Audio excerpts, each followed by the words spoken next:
If I was starting day trading today, here's the first thing I would do, right? The first thing I would do if I was starting day trading for the first time today would be to get my head around the Dixie. Now, if you want to know what the Dixie is the dollar index. It measures the strength of the dollar, okay? Now, the good thing about talking about this particular asset today is that there is a lot of news coming out in regards to the conflicts in the Middle East right now. And this conflict in the Middle East, in all fairness, is a serious one. It's one that we shouldn't even take lightly at all. It's a serious one. It could affect every single one of us, right?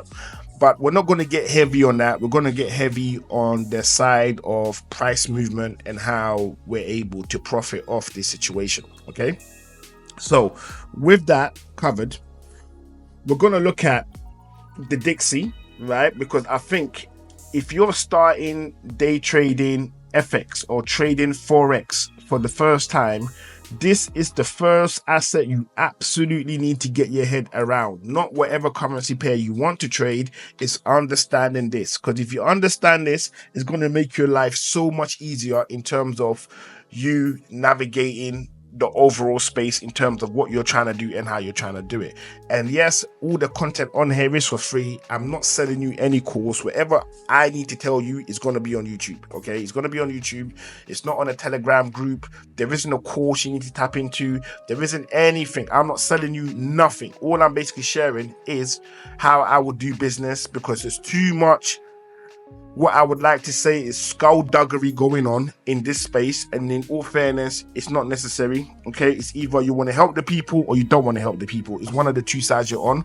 I'm choosing to help the people, and bottom line is you should see that everything I am going to be telling you, I still require you to do work. I'm not giving you the answers. I will just tell you what you need to know to help you get your foot in the game, but outside of that, you are expected to totally understand what it is you're doing, and the only way you can get around that is you have to do the work. That's the only way you will understand it. You have to do the work. You can't just follow blindly.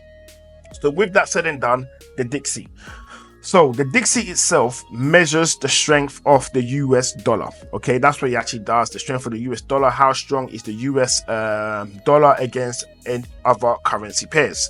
And these are all the pairings that have a US dollar assigned to them. So GBPUSD, EURUSD, JPY-USD. Okay, right?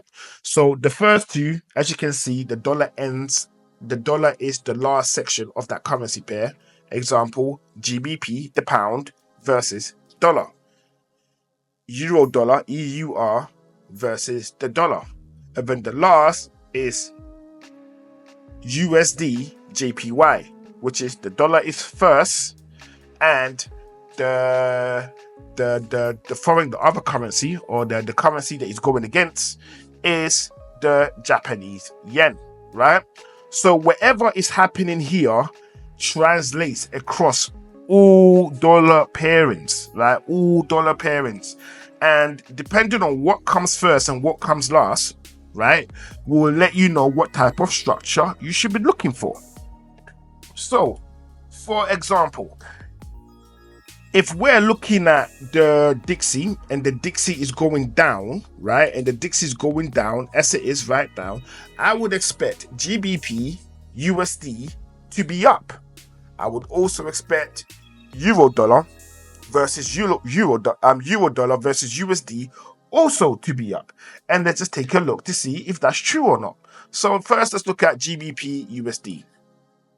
And as you can see, that one there, it is up. Okay, so that there is up and the Dixie is down. So we look at euro versus USD. And we can also see that one too is up. Okay, right here. Then we're going to take a look at USDJPY, and that should be down. Okay, so let me just get a clear one. That should be down as it is right here.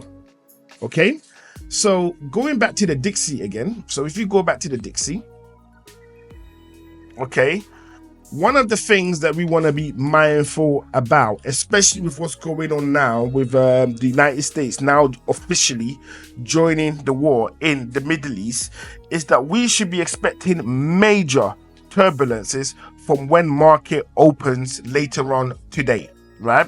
So at 10-11 o'clock GMT, because I'm in the UK right now, okay, I'm expecting a reaction in this area. It could break down more or it could push up, but I am definitely expecting a reaction. That reaction that I see in this area will let me know what I need to do in all other US dollar pairings, okay? That will actually give me the strongest indication as to what to do and how to do it. Because obviously situations in the Middle East, there's also going to be an impact on oil as well. But we're going to talk about that in future videos, so keep an eye on that, okay? So, first things first, I'm going to get rid of all of the technical side that I have applied to my chart, okay? Because right now, we're not ready for that yet. We're going to slowly build into that, but we're not ready for that yet. All we're concerned about right now is we're just going to use the naked chart as itself, okay, to help us make decisions as to what we want to do and how we want to do it. And we're just going to put very simple rules in place to kind of help us out, okay? So the first thing is that we know that currently, as it stands, this is the current swing high right now, and this is the current swing low right now, okay? And what we want to do is we kind of want to figure out what is happening within that space. So the first thing that I would normally do, if this was the first time trading, and say I had all the information that I know about trading now, but this is the first time, I don't know, I went to School of Economics, I've studied all the stuff, and I've decided that I want to start trading, and I have all the information that I have now, that obviously I'm passing on to you guys. The first thing I would do in this space is I would choose the most relevant support and resistance levels, right? So as it stands, the most relevant support and resistance level is this line right here, okay? But that's not what I'm going to focus on now. And you're going to say, but that's not what you just said. And bear with me a moment. There is logic to the madness. Just bear with me one moment and I'll share all of that with you. So first thing, I'll mark out this area right here. So that's my first support level that has just been broken. Price is now underneath that, as we can see right here, okay? And then the second is I would look for the nearest support level that isn't around this area, but it's just a confirmed support level. That would be right here, this level right here. There is a couple others underneath, but we just want to go for the ones in between what we're looking for, because you kind of want to keep a clean chart, right? The less busy your chart is, the clearer it is for you to see what's happening and how it's happening. So we're going to put another level right here. So as you can see, price is comfortably in the middle of these two trend lines right here. Then we've got basic rules we're going to put in place, which is if price breaks above this level right here, we know what it is that we're looking for in our corresponding assets that we want to trade. So for example, if we are looking to trade EURUSD or GBPJPY, if price knocks out this level, we're looking for sales, right? If we're in USDJPY, okay, we're looking for buys. Why? Because USDJPY is correlated with this particular asset. So if this is going down, USDJPY is going down, and if this is going up, USDJPY is going up, right? And the opposite is for all the pairings that end in USD.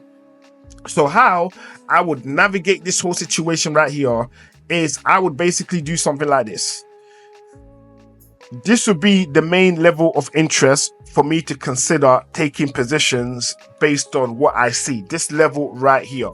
This level, I will call that out for you guys, and that level would be 101.484, okay? So if this level is taken out, okay, and I'm looking at Euro, USD, GBP, USD, I am looking for sales. I will be looking for sales on those charts, because this level here has been taken out. If I'm on USDJPY, okay, then I would be looking for buys, right? So for example, New Zealand dollar versus USD, because I know people do that. It used to be one of my favorites, okay? If this level gets taken out, I'm looking for sales, right? As a matter of fact, let me see if I can find that chart right now.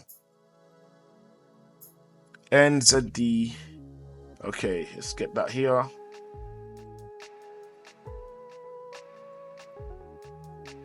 You see what I'm telling you?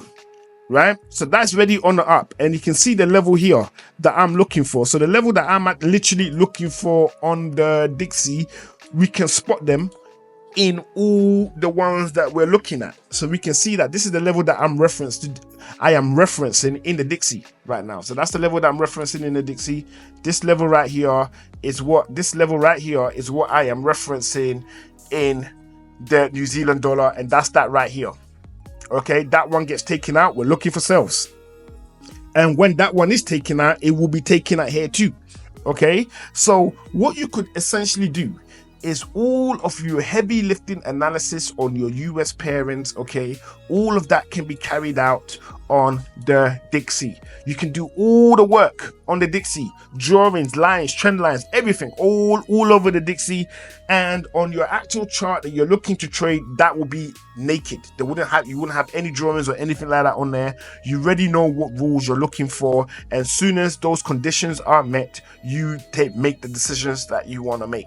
Okay, so if you have found this content useful, okay, just leave us a comment and let us know what you feel about it. If you think the analysis is in line, if you felt any form of if you got any level of understanding of what it is that I've told you, if you're even looking at the Dixie to begin with, just let us know your thoughts on that, and that will be greatly appreciated. Another thing as well, if you were starting trading for the first time, if you're starting trading for the first time, the first thing that I would do is my lot size. Okay, so because although I may or may not understand trading, I would want to make sure that my starting capital is as low as possible. Why? Because you go in expecting to lose, right? Reason why I say that is, although you know the rules of the game, it's only when you're playing it would you learn the unwritten rules of the game. Okay, so you don't want to go in there heavy until you understand exactly what it is that you're doing. So go with the smallest lot size possible. And another thing that I would also do is I would stay away from the lower time frames. Okay, so either I will use lower time frame for execution and execution only, but my analysis is done on the higher time frame, preferably the day or higher. I mean, if you go monthly, it's a lot of waiting time. If you go weekly, that too has a lot of waiting time. So the best would be a day, right? Somewhere in the middle, I'll say a day. Now, in that day, what you're going to find is that when you lock in and you place your stops, they're always going to be large, hence why start small. And with that, you will get into the habit of holding your trades for a lot longer, which means the chances of your profits will be really, really good. And once you get into the momentum of doing that, it's going to pave the way for you to be a lot more consistent in the trades, supposing to being less consistent in the trades. Because in a 5 minute, 15 minute, 1 hour trade setup, okay, usually market flies all over the place. It flies all over the place, and it can literally devastate your account, especially if you're on those time frames and you're trading heavy. So my advice to you would be, start on the day, start with the smallest amount of capital possible, which means the smallest possible lot size that you can get, okay, and start managing those, right? Start with those, and once you're able to do that, you should find that your trading experience will be a lot smoother. Because one of the things that everyone talks about the most when it comes to trading is the trading psychology, right? Now, the trading psychology, how I understand it is this: if you're losing trades all the time because you're doing the wrong thing, it's only natural you're going to develop a negative connotation or a negative emotion to trading, because you're losing all the time. You're doing all the wrong things. You're chasing profit, supposing to mastering the skill. The best way to master the skill, in my opinion, is you always want to be on a higher time frame, because the higher time frame gives clarity and you would win way more than you lose, in my opinion. So with everything said and done, not only have I been able to give you the concept as to how you kind of need to have your mindset set up in trading and all the things you kind of need to do. I've also given you signals as well as to how to behave when certain conditions appear, especially at the opening of market in the next few hours from now, right? So right now, this is 10 a.m. Sunday morning. Roughly in a couple hours from now, markets will be opening and it's going to be responding to the fact that the US has now entered the war. So with all of that said and done, if you stayed with me up until now, I definitely appreciate you and I thank you for doing so. And I'll look forward to seeing you on the next video where we're going to be talking about some of the things you want to think about if you're new to the channel, as well as I'll be sharing opportunities that I'm spotting or opportunities that I'm waiting for in the market as well. So not only will I help you in understanding how to be in the market, I'll also be helping you in opportunities that I'm seeing appear and how I plan on getting involved. And all you have to do is take the information that I will share with you, cross-reference that with all the information that you've learned. If everything makes sense, then taking action will be simple. What I don't want you to do is to blindly follow what it is that I'm telling you, because sometimes I make mistakes and sometimes I intentionally miss things out. Why? Because I want you to learn it for yourself. I just want to guide you through the process, right? Guide you through the process. I think is the best way. And that's how I learn. And I believe that's how I can help you learn too. Why? Because it worked on me. So I believe we're not that dissimilar. It should be able to work on you as well. So if all of that said and done, I will see all of you lovely people again on the next one.